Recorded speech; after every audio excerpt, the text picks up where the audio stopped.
안녕하세요. 경제학장 박사입니다. 여러분, 살면서 이런 생각 해보신 적 없으세요? 아, 이 정책 진짜 효과 있는 거 맞아? 아니면 대학 나오면 정말 돈을 더 많이 벌게 될까? 이런 거요. 다들 한 번쯤은 궁금해 하잖아요.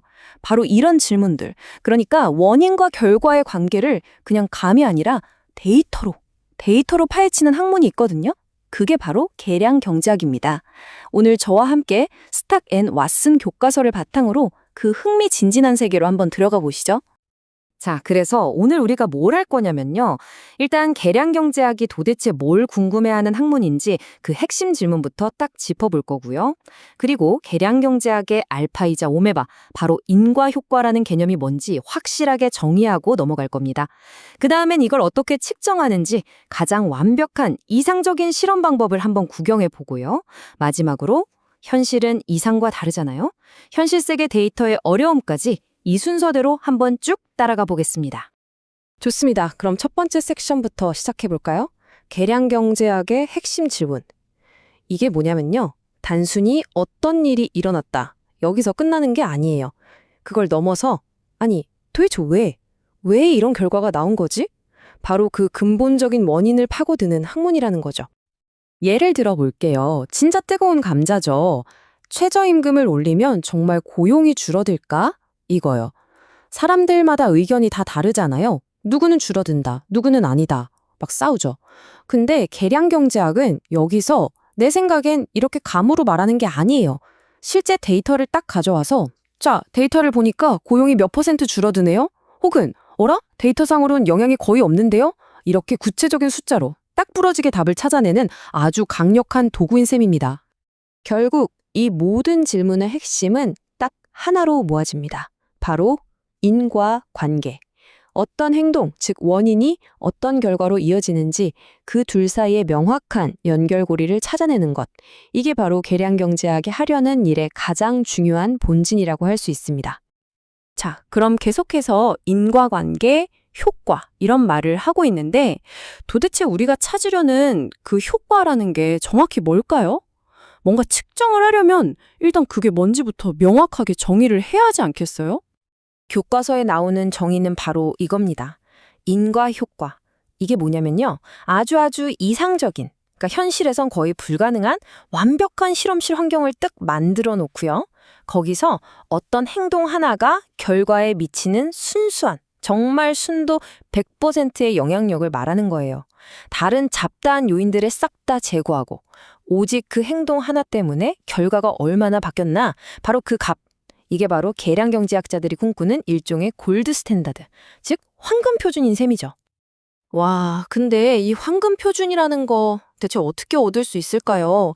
자, 지금부터 우리 모두 잠시 계량경제학자가 됐다고 상상해 보는 거예요. 그리고 완벽한 실험실 안으로 한번 들어가 봅시다. 자, 실험실에 들어왔으니 아주 간단한 질문부터 시작해 볼게요. 여기 교재에 나온 예시인데요. 이 비료를 주면 토마토가 정말 더 많이 열릴까? 이겁니다. 여러분이라면 이걸 어떻게 과학적으로 증명하시겠어요? 맞아요. 막 햇빛이라던가 물 주는 양, 흙의 종류 이런 다른 조건들은 전부 똑같이 맞춰줘야겠죠? 그리고 오직 비료의 효과만 딱 끄집어내야 합니다. 이걸 위한 최고의 방법이 있어요. 바로 과학자들이 가장 사랑하고 신뢰하는 방법, 무작위 통제 실험입니다.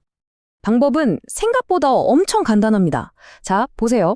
첫째, 똑같은 토마토 화분들을 그냥 무작위로 아무렇게나 두 그룹으로 나눠요.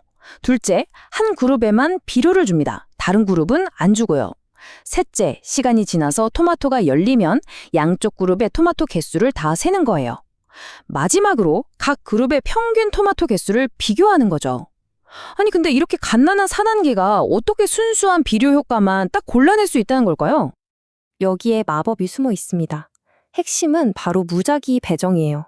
어떤 화분이 비료를 받을지 말 그대로 동전 던지기처럼 정해버렸기 때문에 처음부터 튼튼했던 놈, 좀 비실비실했던 놈, 이런 애들이 양쪽 그룹에 골고루 섞여 들어갔다고 보는 거죠. 그래서 비료를 받은 처치 집단과 받지 않은 통제 집단, 이 두 그룹은 비료를 빼면 사실상 모든 조건이 똑같은 쌍둥이 같은 집단이 되는 겁니다. 바로 그겁니다. 두 그룹이 비료 빼고는 다 똑같으니까 만약에 나중에 토마토 수확량을 비교했는데 차이가 났다?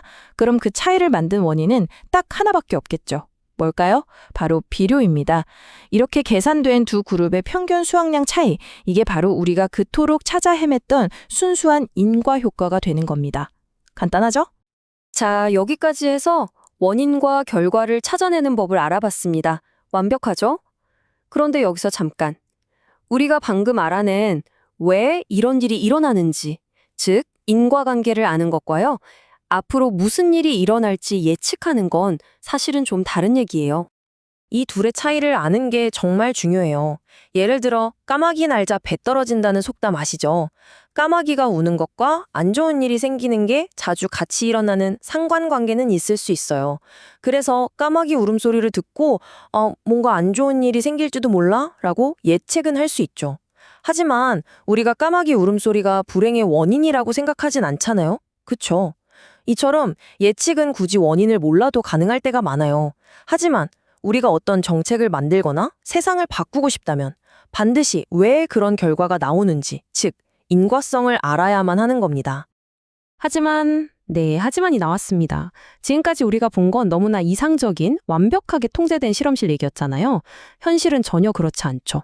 자, 이제 그 깔끔한 실험실에서 나와서 아주 복잡하고 지저분하고 통제도 안 되는 현실 세계로 돌아올 시간입니다. 한번 상상해 보세요. 대학 교육이 진짜 소득을 높여줄까? 이걸 알아보겠다고 전국 고등학생들을 무작위로 뽑아서 너네는 무조건 대학 가 하고 다른 절반한테는 너네는 절대 대학 가지 마. 이렇게 강제로 막는 실험. 이게 말이 되나요? 당연히 불가능하죠. 비윤리적이기도 하고요. 이처럼 현실 세계, 특히 경제학이 다루는 문제들은 이렇게 이상적인 실험을 할 수 없는 경우가 거의 대부분입니다. 그래서 경제학자들은 어쩔 수 없이 그 이상적인 실험 자료 대신에 다른 걸 써야만 합니다. 그게 바로 관측 자료예요. 이건 뭐냐면 우리가 실험을 한 게 아니라 그냥 현실 세계에서 사람들이 살아가면서 자연스럽게 남겨진 데이터들을 관찰하고 수집한 거죠. 말하자면 경제학자들을 이미 벌어진 일들을 가지고 거꾸로 추리해야 하는 탐정 같은 신세인 거예요. 자, 그럼 바로 이 마지막 그리고 가장 중요한 질문이 남습니다.